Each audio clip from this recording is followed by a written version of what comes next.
Good morning. Good morning. Good morning. Happy Thursday, everybody. I want to welcome you all to our first ever event. We got a couple. All right, we're getting started. Good morning, Mitt. How are you? All right. Well, again, welcome everyone to our first Amplify ever here at the most beautiful offices at CPA.com. So wanted to also, many of you got to go to the event last night, and I hope if you were there, it was a great event. We got great weather, with a lot of great cocktails and a lot of fun. However, it was really loud at the event. We wanted to thank our sponsors from that event, so just wanted to spend a minute to thank Imburse, Paystand, and Ascend Technologies. Thank you all for being part of it, especially Kevin, who's going to be speaking here later today. He's the CFO of Ascend. And I just wanted to say thank you to him and the teams for that last night. There was a lot of fun, and I'm glad we got to do that. And we learned a lot about what we can do for next year. During the event last night, a couple people came up to me and said, "Why are you doing this event?" Because it's our first one ever, and the company's been around for 19 years. And I had to think about it for a while, and I actually came up with a list like 8 or 9 things, and we're not going to go through all of them. But at the end of it, we're finally at the size where we can take the time to have these moments with our clients and share all the stuff that we're working on. There's a lot of stuff going on in the industry. Eric's going to follow me and talk. He is one of the biggest and most important thought leaders in our industry of what's going on. There's a lot of stuff going on with technology. There's a lot of stuff going on with helping our clients go through lots of different activities, whether it's creating more value for their company, deriving as much value as you can from Consero. But it was a chance. We thought there was a chance to bring everybody together. We also at Consero have been through a lot of change in the last few years. We've changed our offerings. We're going to talk a little bit about that today. We've changed the way we service our clients. We have a lot of our practice directors here. We'll talk a little bit about how we work with our clients in a different way. And we're going to talk about technology a lot. Everything we're talking about today, as we all know, every day we're inundated with AI discussions. We're going to talk about what we're doing with AI and how we're working ourselves. Our chief digital officer is going to spend a little time talking about what we're doing, but also what we're doing with our partners, Sage and Bill and others, and the important things they're doing and how we're spending more effort and investment on our side to work with them and help be a better curator of technology for our clients. So a lot to cover today, and I know I only have a certain amount of minutes to talk. So I guess I've got the clicker. So the goals for today, to connect, engage, inspire. That's one of our taglines for today.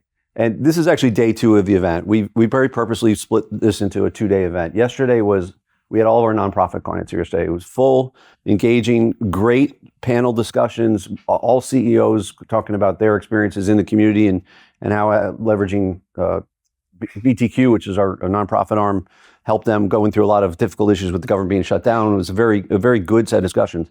I will say yesterday, the best part of the day, the speakers were great, was the breaks.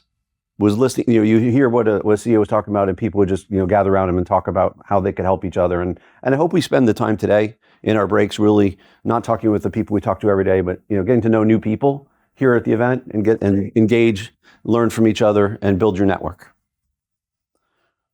Throughout the day, we've got a whole bunch of topics and a lot of great speakers. I met some of the speakers last night. I'm excited about learning myself in a bunch of these.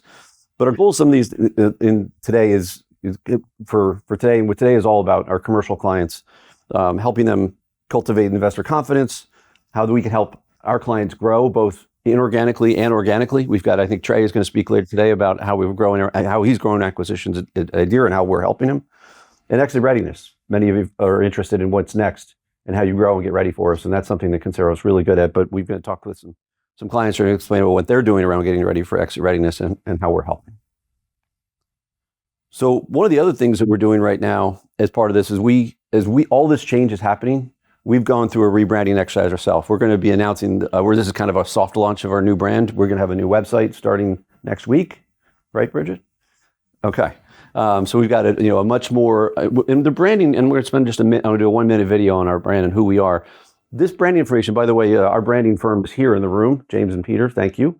And they spend a lot of time talking to clients. What is the value you get from Consero? We wanted to share a little bit of that because it made me very proud to be part of this team and very honored to be part of what we can do to help support our clients. So this is a little bit of who we are. We're really trying to turn from a transactional partner to a more of a strategic partner long term. And I'll just let this video play. Hopefully it works. We'll find out. Full brains fuel to go farther, faster, beyond what you think is possible. In finance, it's no different. First, we pioneered finance as a service. Now, to fuel its next evolution, you need a fearless, proven pathfinder, one who builds services that deliver modern financial rigor and consistently reliable control to help you thrive in moments of critical growth.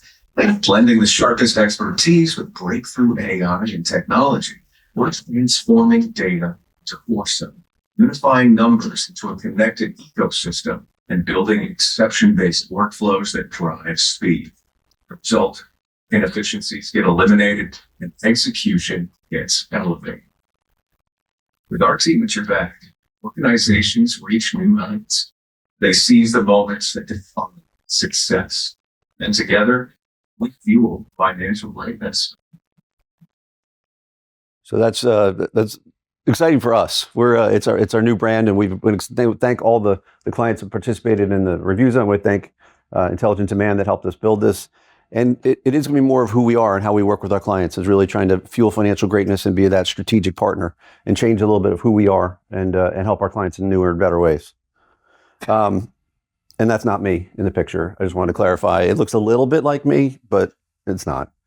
I want to talk a little bit about who we are at Consero. Since I'm the speaker here, you got to get a little bit of a commercial and talk a little bit of a change. The core of our business is our finance as a service. We pioneered that term. We created that term for the industry. We are the leader, the market leader in finance as a service. Finance as a service is a way that we can help. And good morning, Michael. Good to see you, man. No.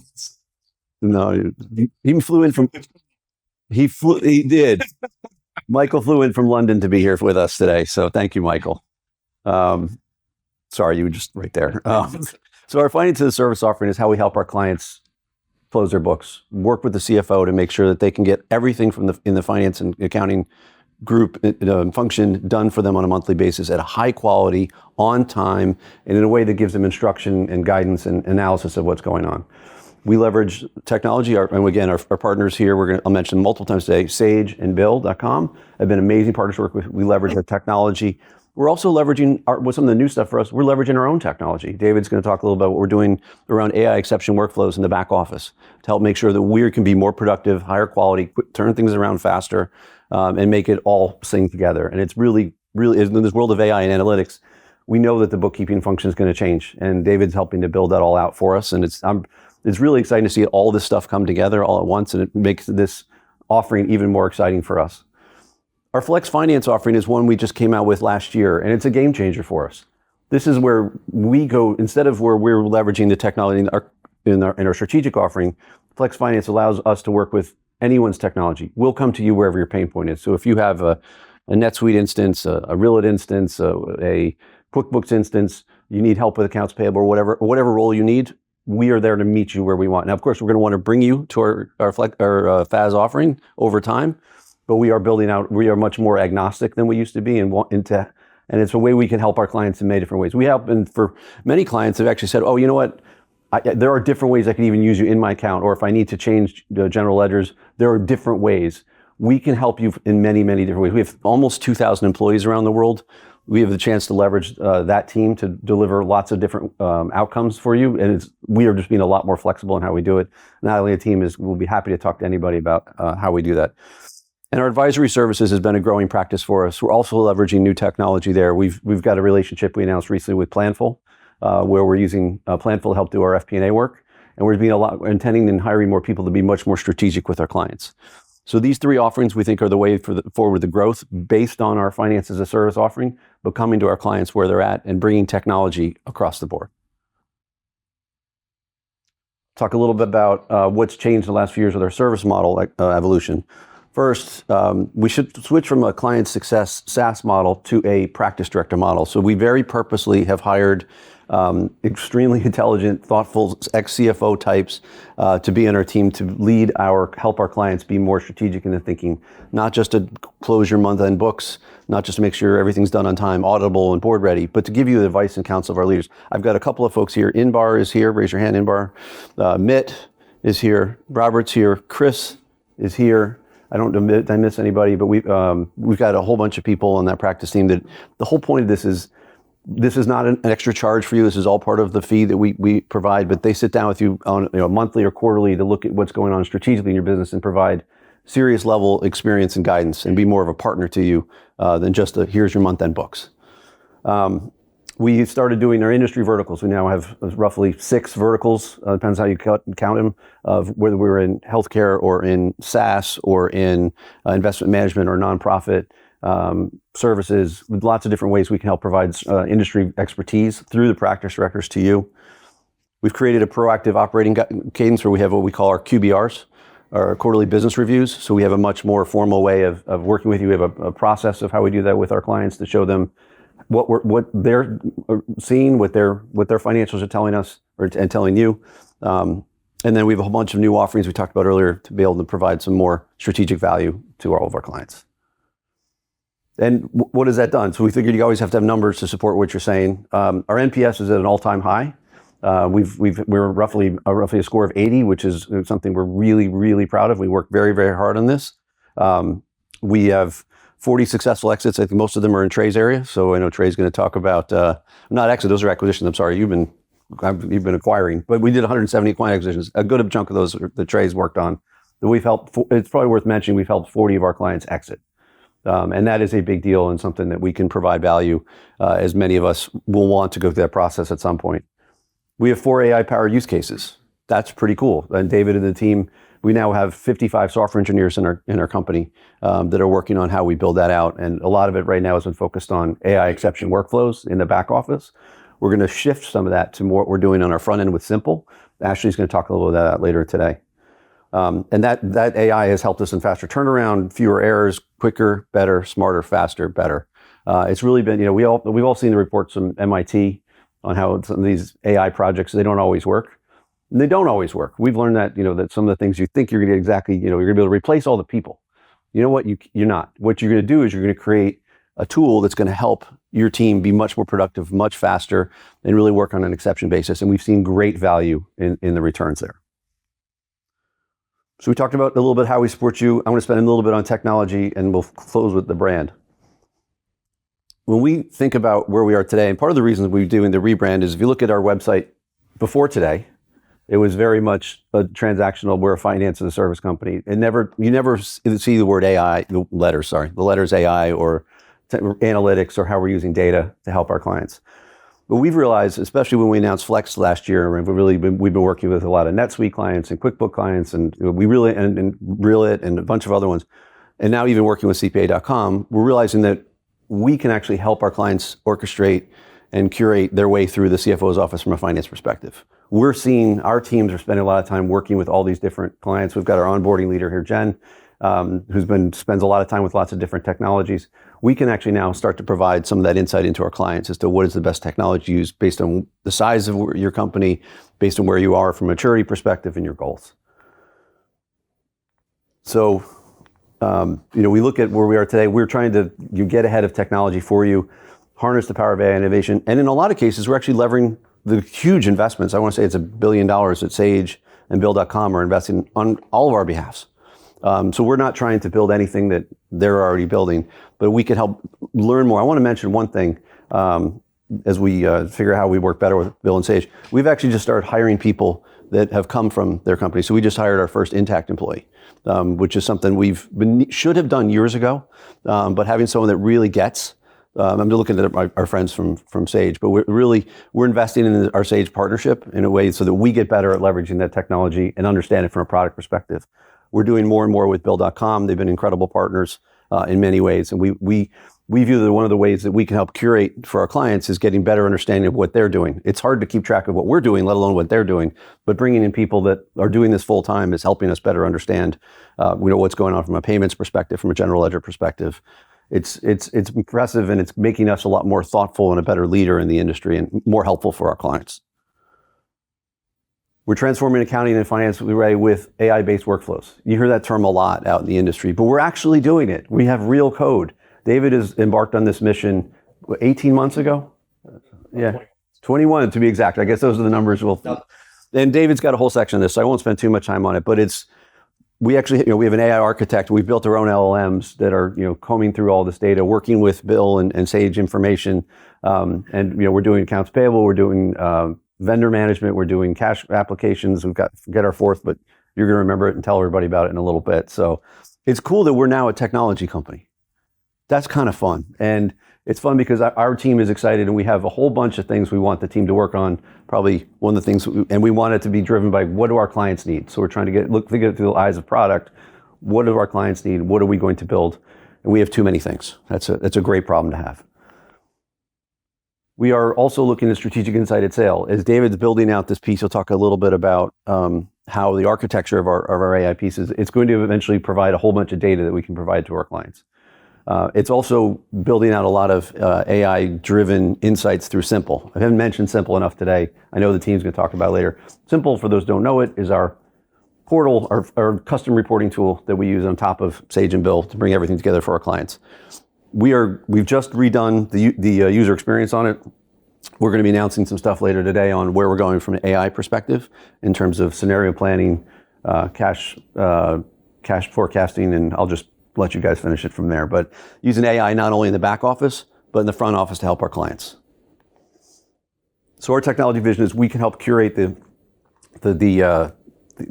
your experiences from an AI perspective on behalf of the CFO's office. We use Simple, so our front end is using AI from a client experience perspective. We use AI workflows in the back so we can be better, faster, smarter. So you shouldn't be seeing that. That's our job, is to deliver that service to you. But we're doing it better, faster, smarter, so our practice directors can have more time understanding the data and be able to provide more custom insights for you. And all this is on a governed data foundation that will provide best-of-class data analytics for our clients. We do all this not just ourselves. I think one of the things we realize, sometimes you feel like you're alone in this. You're not at all. We are your front end to all of these great companies. We mentioned Bill and Sage have been amazing sponsors and partners for us, but we work with many other firms. Some that you'll never know about. We work with Blackline in the back office. We've started working with Planful on the front end. We've worked with Rillet. We work with Paystand, one of our sponsors. We work with Brex. We won't mention all of them. We're more tech agnostic, and we need to be more of a thought leader in technology. And also, this is mentioned to Eric and the team. Eric is the thought leader on CPA.com's. Let's call it the stack of what's the best practices to use from a technology perspective. It's one of the very important reasons we're here in this room today is our relationship with CPA.com is incredibly important. We're going to keep learning and growing from what Eric and Kim are doing in terms of the CAS practice and the technology piece, and we're going to be working with them and seeing what's going on in the real world. So again, I'm about done. I want to say thank you to Sage. Thank you to Bill.com. Thanks, guys. I appreciate you here. Thank you very much to CPA.com for helping to sponsor. It's a great event. You look out that window, you got a great view of Central Park, and it's going to be a really great day. Thanks to the branding team to help us. We came up with a couple of really key phrases. We talked about we're fueling financial greatness for our clients. And again, this has come from conversations we've had with our clients about being a proven pathfinder, using modern financial rigor. We're consistently reliable and control for you, and we thrive. And many of you have moments of change in your financials. Some are good months, some are bad months. All sorts of things happen. We have the experience to help you through anything and everything. We have almost, 1,800 plus employees here. We've seen it all. And we're there to help you and guide you and give support to you through your whatever is your financial needs and desires. So again, thank you all. I'm looking forward to today. There's a lot of great speakers coming. Yesterday was nonprofit, but we've got a great agenda today. We're going to go through it all. We've got a whole bunch of really good topics on exit readiness, on acquisitions, on technology. I think it's going to be very relevant to everybody. But with that, it's my great pleasure and honor to introduce my friend, Eric Asgierson. Eric is the CEO of CPA.com, has been the CEO here for 20 years, has built, coming out of AICPA, has built something really fantastic, really setting the stage for all the stuff we talked about from a technology perspective. We're living the dream that he has created, but his guidance and leadership influence and being a visionary in the marketplace is incredible. The fun other thing I have to mention is Eric and I go way, way back. We're actually fraternity brothers from college, which is the strangest thing because neither of us studied accounting in college. And I will, as I say every time I can, Eric was the hardest working guy in my fraternity. Eric and I lived next door to each other many decades ago, and Eric was an electrical engineer and would work way too late, whereas I would probably go to the bar. But Eric's been an incredible friend, and it's been great to reignite our friendship and a business relationship. So I'll let Eric and Kim take it from here and talk about what's going on in the industry.